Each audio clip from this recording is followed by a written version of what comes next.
Hey, this is Beebee. I'm here with my dog Ruby. This is Hustle Cat. Um, it's like dead silent right now because everybody in this house is asleep and the music stopped in this game. So if I speak in kind of a husky, meaningful whisper, this is what's going on. Hayes does the same. Neither answers. I'm gonna turn into a cat.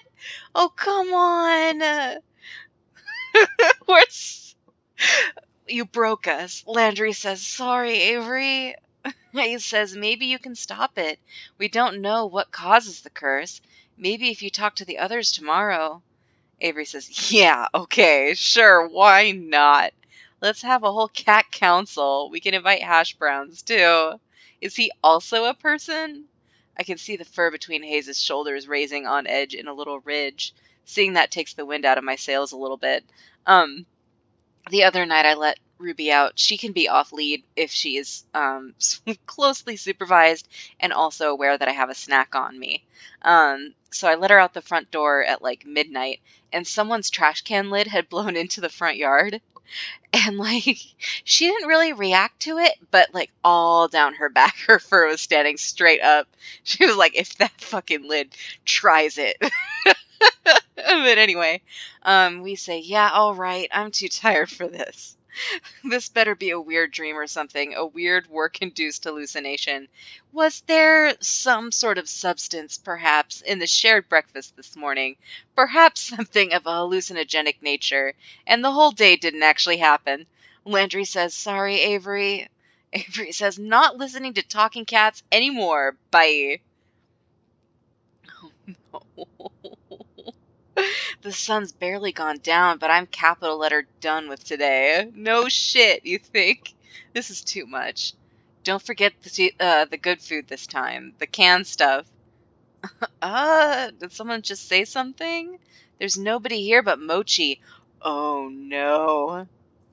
Oh, for crap's sake! I find him standing next to the food bowl, looking up at me with those expectant eyes. I gently nudge him with my foot. Did you just say that? The cat just meows. No. Nope, I'm done. I dump the rest of the canned food in the bowl and scurry out of the kitchen. Then I dump myself in bed. I don't even want to think about it right now. Oh, we're in our PJs. I'm just gonna sleep in a real bed for once. Maybe sleeping on a couch so much is messing with my head. I don't usually close the door, but I think it's a good idea tonight. I don't want Mochi whispering to me in my sleep. There's a old wives' tale that they suck the breath out of babies, which is neither here nor there. I wake up early enough, I surprise myself. This is gross. Who does this? At least I slept fairly well, all considered. My cheek hurts, kind of like I'm getting one of those real powerful zits. Gross. Just when I have a job where I see people all day. What perfect timing. I kick my legs free of the big blankets and roll off the side of the bed with my usual grace. God, this thing feels gross. I don't have any acne stuff with me here, but maybe Aunt Wendy had something I can put on it. I trundle over to the vanity to assess the damage. It's a fucking whisker. That's not a zit, it is a whisker. There is a whisker growing out of my face. It's horrible. It's terrible. I feel viscerally, like, recoiling. It won't come out. I thought maybe at first it was Mochi's and it got stuck there, but nope. Growing out of my face. I tried to pluck it. That was probably one of the worst ideas I've ever had. Now I know just how sensitive cat whiskers are. Is this really how the curse starts? I've been pacing for too long. I gotta go to work, but how am I supposed to leave the house like this? What if someone sees me? I guess I could try to cover it with something. Fucking what, Avery? Latex? I dig around for a bit and find some dust masks. Okay, that might work. Maybe that'll do the trick? I can pretend I have a cold or something. Or not, because trying to put it on feels really awkward against my face. I'm at a loss here. I'd call one of the staffers, but I didn't get their numbers yesterday. That's your fault. I guess it'd be hard to use a cell phone as a cat anyway. I'll just have to go to the cafe and hope someone there to ask. I didn't run into anybody on my way to the cafe yesterday, but knowing my luck, there'll be a whole crowd or something. I keep my head down and walk quickly. Jeez, my face itches. I hope another one isn't coming in. The thought is enough to make me pick up my pace. Running to work is going to be a theme for me. Maybe it'll keep me in shape. I just hope I can keep my human shape, too.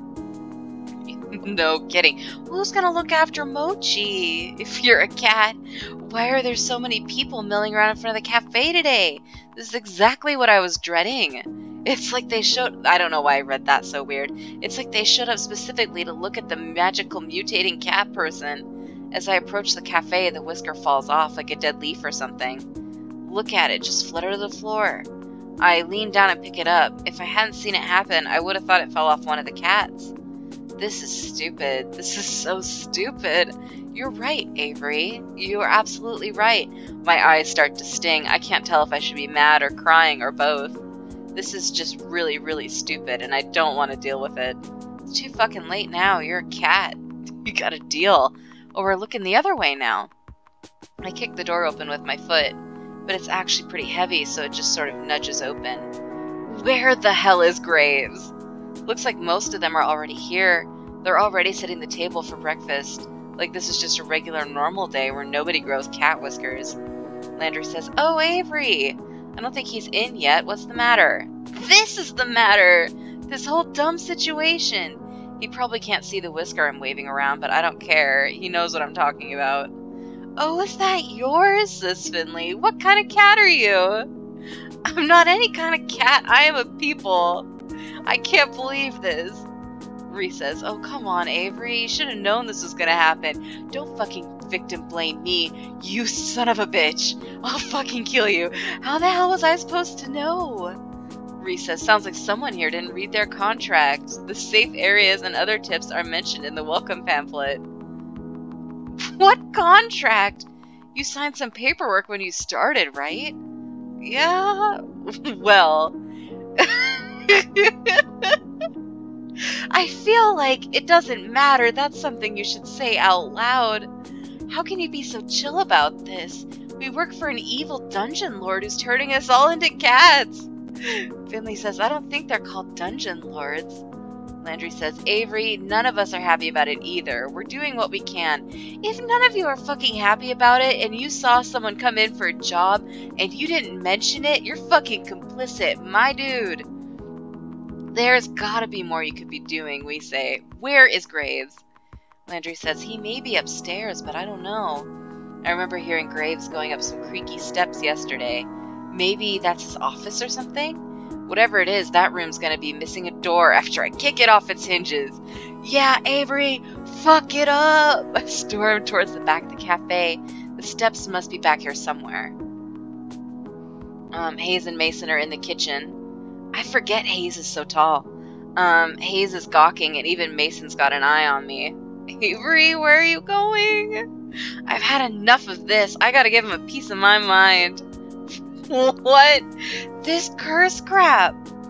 Now everybody's crowded in the kitchen. The others trail me into the kitchen. What am I, the cat herder? "Avery, chill out."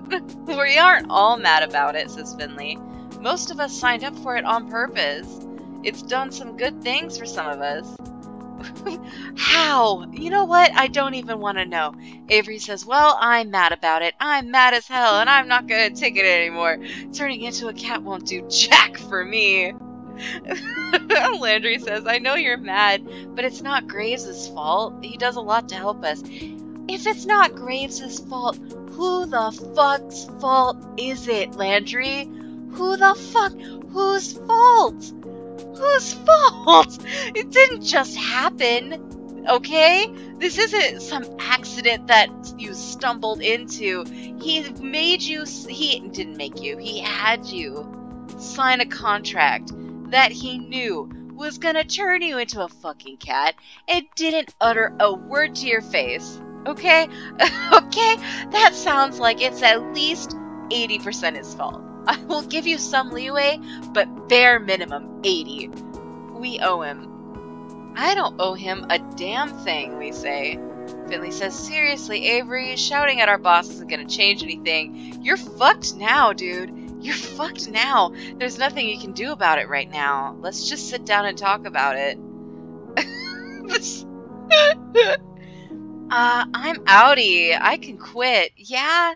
Well, there's one thing I can do. I can walk out of here right now. Reese says, yeah, and what good is that going to do? You're going to fix this all by yourself? Where are you even going to go? Landry says, Reese, don't antagonize them. You're just going to make this worse. I'm not putting up with this anymore. I'm out of here. I turn on my heels and storm towards the exit, pushing past everybody bottlenecked at the hallway behind me. This in front of all the customers, too. I make it back into the cafe and almost back out the front door. Landry and Finley both move quickly, though, and before I know it, they're standing ahead of me. Please, Avery, calm down. Don't fucking tell me to calm down. Finley says, don't get ahead of yourself. Listen to us. I am perfectly with myself here. I don't know what happens if you double down. We're going to back off from now. I guess I see what you mean. If we leave, we're still going to turn into a fucking cat, so... now come on. Don't be such a salty caramel latte. Don't fucking try to be cute, Finley. Don't you dare. I can never go to Target again. Finley puts her arm around my shoulder.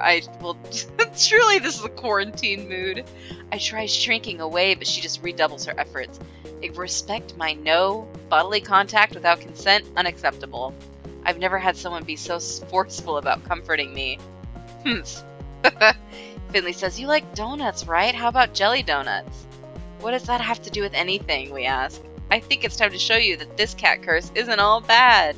She gives me a quick wink and a punch on the shoulder. Now you're hitting me? No, I'm just kidding. Finley says, go sit down at the table. I'll be out to show you in a sec. This is all still so stupid. I'm glad that the writer of this game understands how fucking absurd and, ridiculous indeed this premise is, but we're doing it anyways. The frustration festers in the pit of my stomach, and now I don't even have anywhere to put it.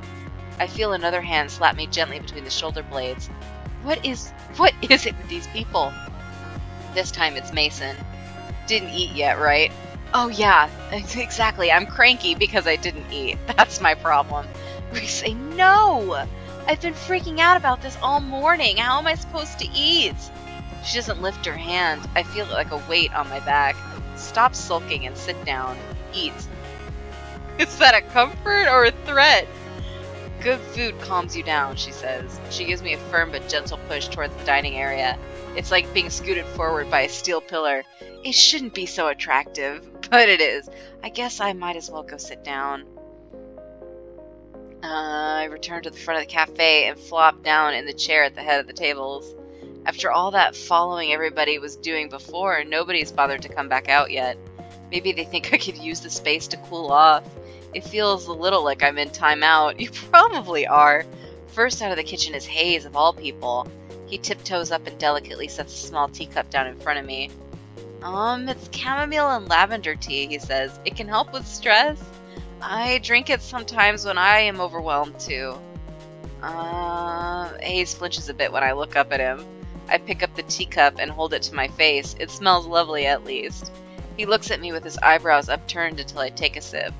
When I oblige, I see what he means. This is pretty calming.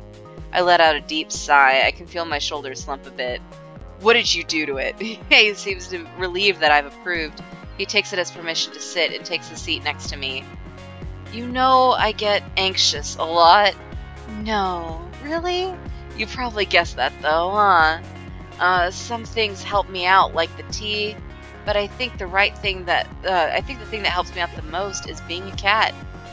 I know that must sound pretty stupid, but it's nice to have somewhere to go. I like that I can curl up in a tiny corner and nothing is expected of me. It helps me a lot. So that really does sound stupid, but that's what we mean when we aren't mad about it. No, I think I get what you're saying, we say. I don't agree, but I get it. Thanks. He doesn't seem to know what to say. He's just sort of staring down at the table and picking pieces off the paper napkin in front of him. He's so socially anxious that he's trying this for us. I appreciate about him. I thought this seems like a really mean answer, but it opens him up a little bit more. So we're going to select this one in the next episode. But we're out of time. So please spread the word. Thanks for watching. Take care. Bye, bye, bye, bye, bye, bye, bye.